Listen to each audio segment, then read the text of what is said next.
You think of this as a sequel to your Orr book. I do.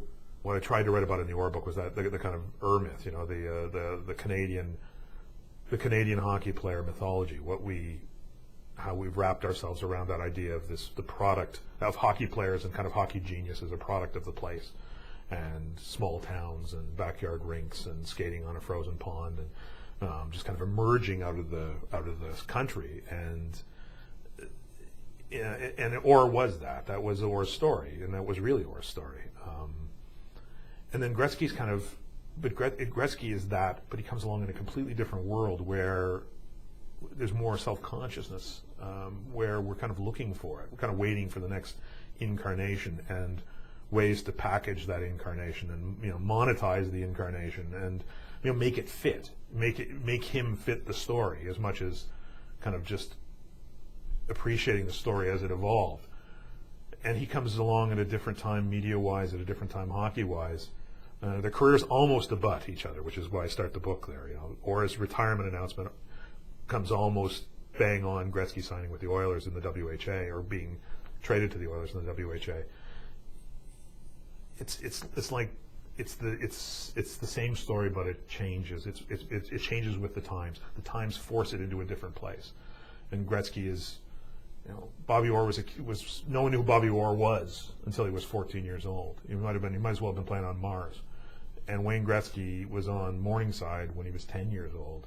He had already been commodified. We were already making him fit and already anointed him, before we even knew what we had there.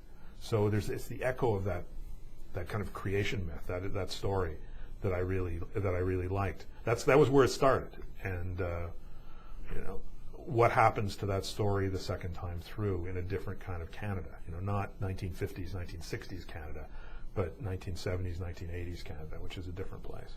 Were the tears fake, or were they real? They were real. I don't know anybody that was there and that was involved that thinks they were fake.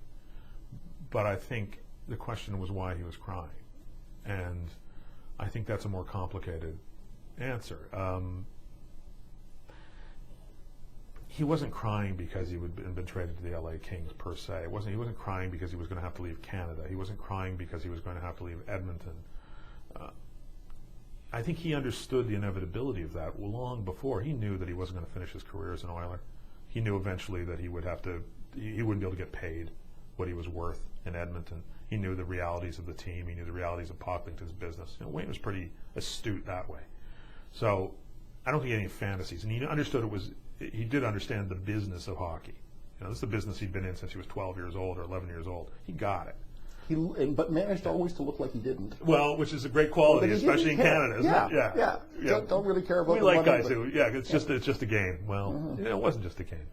So he wasn't crying about that. It wasn't like this was this kind of forced. He wasn't sent into exile. He got it, and he was pretty content with the whole idea. And I would think he was pretty happy with the idea. His wife was happy about it. He understood the possibilities, financial and otherwise. I think he liked the idea of selling the game down there. He liked McNall. He liked the whole scene down there. So this is him going back to a place where he was pretty darn comfortable, pretty much at home. This was not an alien land, I guess is what I'm trying to say.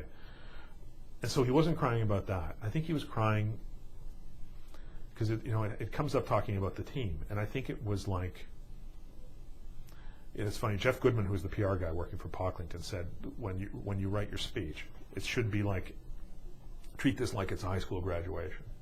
That this is the moment when we all say goodbye to each other, but it's a natural evolution, and we can't stand in the way of growing up, right? This is where, best of luck, wasn't it great? Weren't we all pals? And I think it's the moment when it's the end of the team. It's the end of that part of his life. It's the end of that group. It's over. Playing in that team, a hockey guy. I think that must have been an ecstatic experience to play for those Oilers, as for Wayne Gretzky. It'd be the perfect hockey experience. And that's done. And I think what he's thinking about is that. About the guys, the dressing room, the games, the Stanley Cups. That's over. But it's not about the other thing. It's not what people think.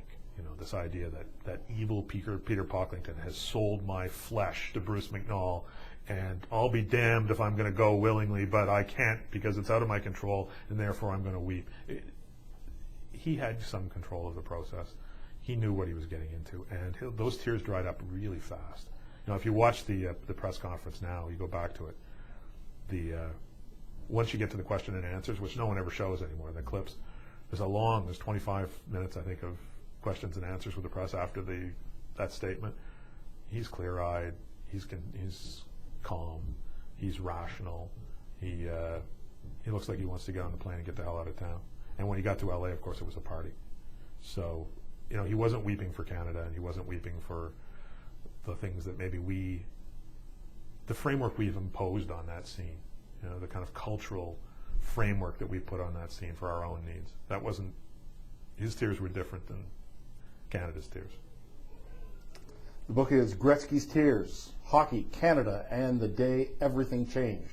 I've been speaking with the authors Stephen Brunt and Gretzky's Tears, published by Knopf Canada.